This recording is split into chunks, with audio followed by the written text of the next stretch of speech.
Lagarde. Mais tout de suite, Eugénie Bastier est avec nous sur Europe 1. Bonjour Eugénie. Bonjour à tous. Alors vous voulez nous parler aujourd'hui de Jean-Luc Mélenchon, puisqu'un livre paraît, écrit par deux journalistes, l'un du journal Le Monde, l'autre de Libération, sur le leader de la France insoumise.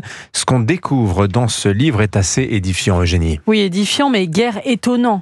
Dans La Meute, c'est le titre du livre, les deux journalistes ont enquêté sur le fonctionnement de la France insoumise et le caractère autoritaire de cette organisation.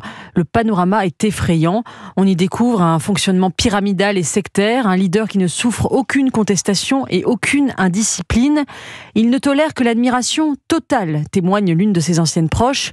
En Mélenchonie règne la passion de l'excommunication et l'impossibilité du désaccord. La violence de Mélenchon lui-même est sans limite. Voici par exemple ce qu'il écrit à l'une de ses anciennes lieutenantes, Charlotte Girard, veuve de François Delapierre, un des anciens cadres du mouvement, alors que celle-ci a osé prendre ses distances. Delapierre aurait eu honte de toi, lui dit-il. Les lieutenants fidèles de Mélenchon sont sans pitié. Ils sont à la tête d'une petite armée de trolls numériques dévoués corps et âme à qui ils ordonnent d'aller lyncher les dissidents.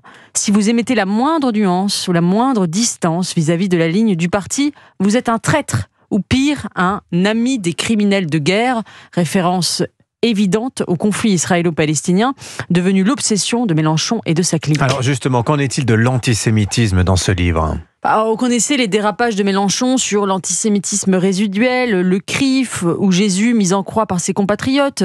Lui qui pleurait il y a quelques jours après la mort d'Aboubacar Cissé, écrivait sur son blog le 19 juin dernier, après qu'une fille de 12 ans ait été victime d'un viol antisémite, que c'était la faute de la culture du viol. On apprend aussi dans ce livre voilà, comment il parle à une militante qui a un nom à consonance juive, toi et les tiens.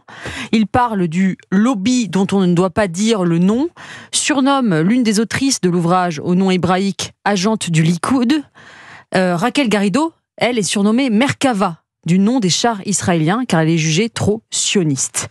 Bon, tout cela alourdit encore quelque peu la barque d'un Jean-Luc Mélenchon devenu par électoralisme ou folie personnelle un obsédé de l'antisionisme. Bon, tout cela ne devrait-il pas compromettre une candidature Jean-Luc Mélenchon à gauche pour 2027, Eugénie ? Écoutez, alors qu'on dresse des barricades républicaines contre Marine Le Pen pour les dérapages antisémites de son père il y a 40 ans, il serait logique que Jean-Luc Mélenchon soit déclaré infréquentable. On voit d'ailleurs Le Monde et Libération commencer à se détacher de lui. Au Royaume-Uni, les excès antisémites du leader travailliste Jeremy Corbyn lui ont valu d'être marginalisé au profit d'un plus modéré Keir Starmer. Mais je ne suis pas du tout sûre que la décorbinisation de la gauche française soit à l'ordre du jour. Un sondage Hexagone paru hier donne Jean-Luc Mélenchon à 10% des intentions de vote pour 2027. Alors ça peut vous paraître peu, mais c'était le score auquel il était donné 2 mois avant le premier tour de la présidentielle de 2022. On sait comment il a terminé, 22%. Dans ce sondage, on apprend d'ailleurs que Jean-Luc Mélenchon est à 24% d'intention de vote chez les jeunes hommes de 18-24 ans et, tenez-vous bien, 32% chez les jeunes femmes, presque un tiers. L'alliance de l'antisionisme et du féminisme radical, des cheveux bleus et du kéfier, a de beaux jours devant elle. Les innombrables dérapages antisémites de la France insoumise après le 7 octobre n'ont pas empêché la formation du nouveau Front populaire. Il n'y a donc aucune raison, à part du courage dont les leaders de gauche sont dénués, que Mélenchon ne profite pas à nouveau d'une dynamique d'unité.